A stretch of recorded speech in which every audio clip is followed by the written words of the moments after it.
वाह वाह वाह, क्या बात है। इस बार आलू की फसल तो बहुत बढ़िया हुई है। एकदम सही आकार, बिल्कुल स्वस्थ। अब जल्दी जल्दी इन सबको बोरियों में भरता हूं, फिर बाजार भी जाना है। अच्छे दाम मिलेंगे तो घर में खुशहाली आ जाएगी। वह आलू चुनने में लग जाता है। तभी सुरेश, एक किसान, वहां आता है।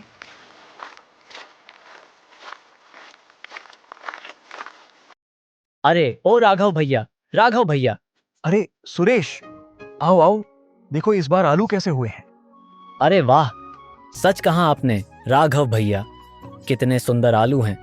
इसके तो बहुत अच्छे दाम मिलेंगे जी। हाँ, वो तो होंगे ही। सुनो, तुम्हारे खेत में कैसे हुए हैं? इस बार मेरे खेत में भी बहुत अच्छे आलू हुए हैं।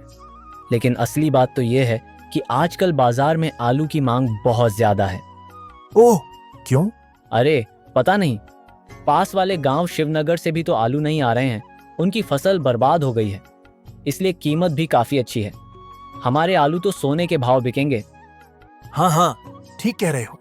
चलता हूं भैया, मुझे भी अपने आलू तैयार करने हैं। नमस्ते। सुरेश चला जाता है। राघव उसकी ओर देखता रह जाता है। एक नई चिंगारी उसकी आंखों में दिखाई देती है। हम अगर पास के गांव से आलू नहीं आ रहे और सुरेश के आलू भी।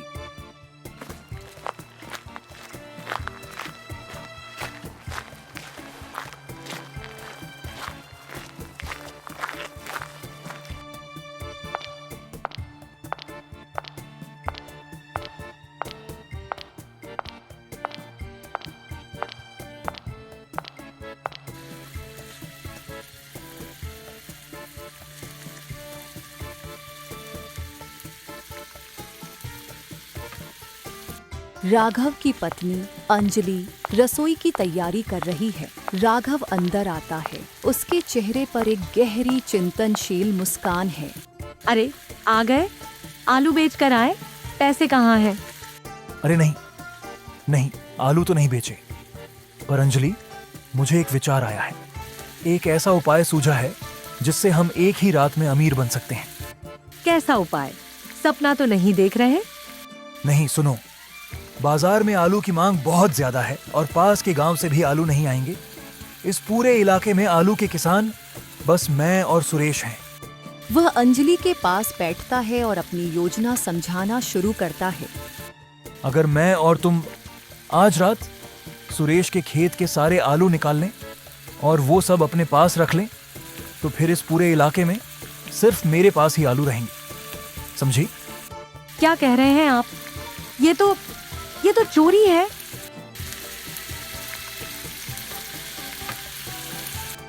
अरे छोड़ो छोड़ो, चोरी मत कहो इसे। ये व्यापार है अंजलि, व्यापार। बड़े बड़े लोग ऐसा ही तो करते हैं। इसे कहते हैं बाजार पर कब्जा। पर सुरेश भैया, वह तो हमारे अच्छे पड़ोसी हैं। यह गलत है। पड़ोसी का दुख देखकर हमारा पेट नहीं भरेगा। और फिर जब बाजार में आलू के लिए हाहाकार मचेगा, तब मैं जितनी मर्जी उतनी ऊंची कीमत पर आलू बेचूंगा। हम नए कपड़े लेंगे, तुम्हारे लिए सोने की चेन लूंगा। पर कब करेंगे? जो करना है वो आज रात को ही करना पड़ेगा, वरना वह कल सुबह आलू निकालकर बेचने चला जाएगा। खेत मैं आज ही साफ कर दूंगा। साथ ही साथ अपने खेतों के आलू भी निकाल लूंगा, ताकि वह मुझ पर शक ना कर सके। क्या तुम मेरी मदद करोगी? अंजलि कुछ पल सोचती है, लालच और डर के बीच झूलती हुई। आखिरकार वह हल्के से सिर हिला देती है। ठीक है, फिर मैं भी चलूंगी आपके साथ।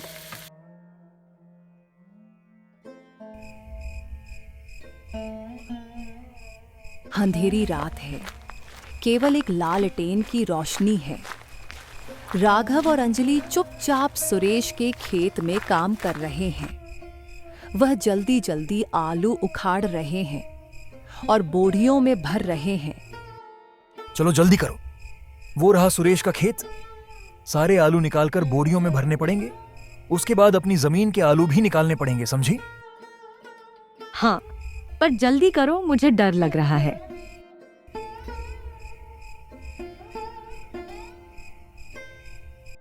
हफ, हो गया।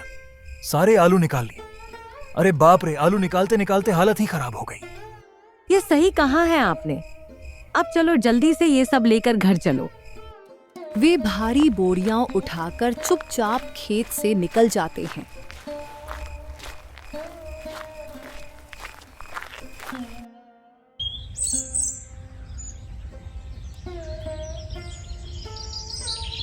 इन बोरियों को कहाँ छुपा कर रखा जाए? रसोई के बगल वाला कमरा खोल देती हूँ, वहीं छुपा कर रख देते हैं। वे बोरियां कोठरी में रख देते हैं और दरवाजा बंद कर देते हैं। हो गया, पर कल सुबह क्या होगा जब सुरेश भैया देखेंगे? वो सब मैं संभालूंगा। बस अब सिर्फ सुबह होने की प्रतीक्षा है। सो चलो थोड़ा आराम कर लेते हैं।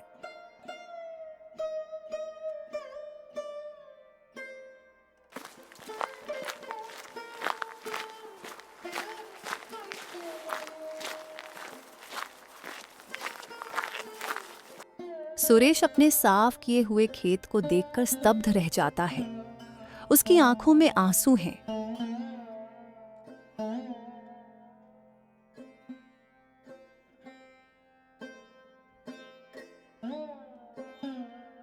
ये सब क्या हो गया मेरे साथ? हे भगवान, किसने ऐसा किया? सब खत्म हो गया रे। मेरी सारी मेहनत, मेरे बच्चों का भविष्य। वह तेजी से मुड़ता है और राघव के घर की ओर भागता है।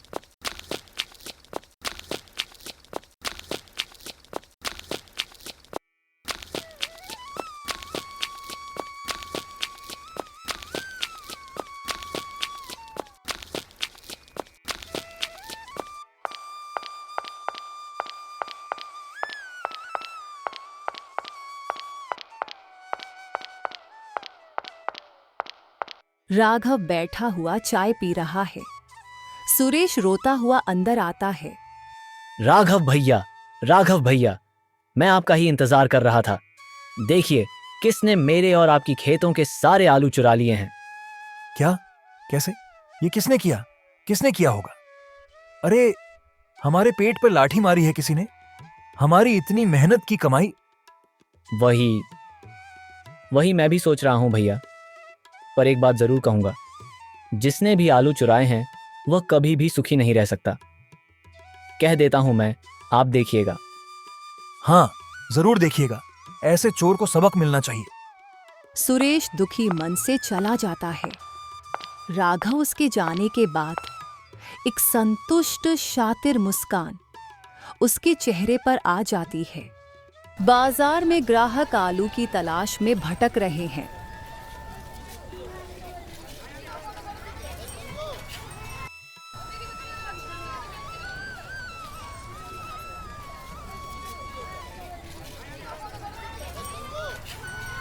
भैया, आलू है क्या? नहीं भाई, आलू तो जरा भी नहीं है। आलू चाहिए भाई, आलू। अरे वाह, आलू की मांग तो बहुत ज्यादा बढ़ गई है।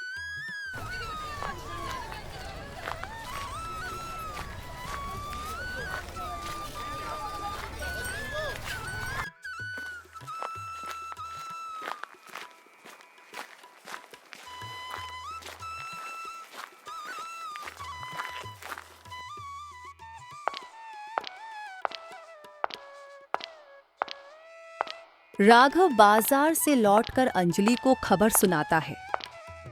अंजलि, आलू की मांग आसमान छू रही है। आज तो 45 रुपए किलो तक भाव पहुंच गया। अरे वाह, ये तो बहुत अच्छी बात है।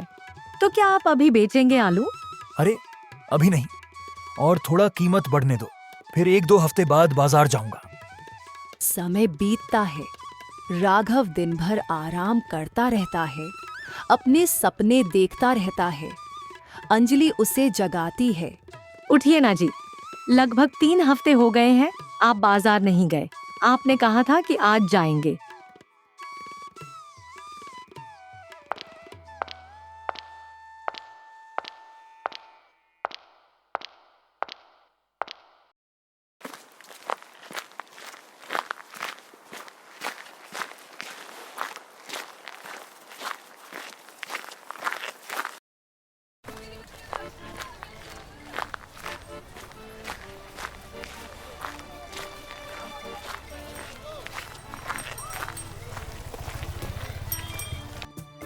राघव बाजार जाता है। ग्राहक उसे घेर लेते हैं।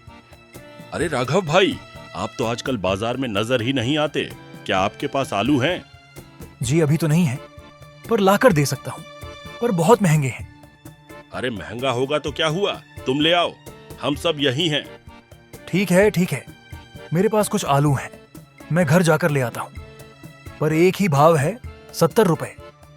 70 रुपए किलो, वही देना पड़ेगा भैया। जो भी भाव हो तुम ले आओ। राघव खुशी से उछलता हुआ घर आता है।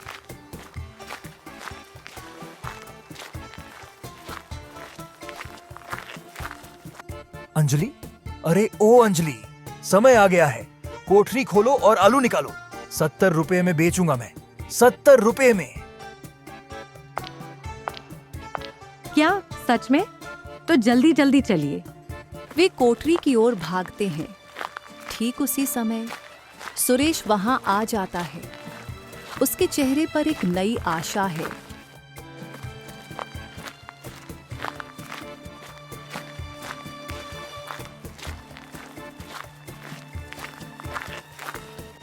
राघव भैया, ओ राघव भैया। अरे सुरेश, कैसे हो? आज बाजार चलोगे? नहीं भैया, मैं नहीं जाऊंगा। मैं तो बस आपको बताने आया था। देखिए, मेरी जमीन में नए आलू के पौधे निकल आए हैं। मैंने नई फसल बो दी है। जल्दी ही मैं फिर से बाजार आलू लेकर आऊंगा। यह सुनते ही राघव का चेहरा उतर जाता है। उसकी सारी योजना धरी की धरी रह जाती है। सुरेश विदा हो जाता है। राघव वहीं खड़ा रह जाता है, स्तब्ध। आलू की बोरियां अब उस पर भारी पड़ रही हैं। अगर मैं इतना लालच नहीं करता तो सब कुछ खत्म नहीं होता। मैंने अपने पड़ोसी का विश्वास खोया, अपनी इज्जत खोई, और सब कुछ सिर्फ इस लालच के कारण। यह बहुत बड़ी भूल हो गई। राघव निराश और शर्मिंदा होकर जमीन की ओर देखता रह जाता है।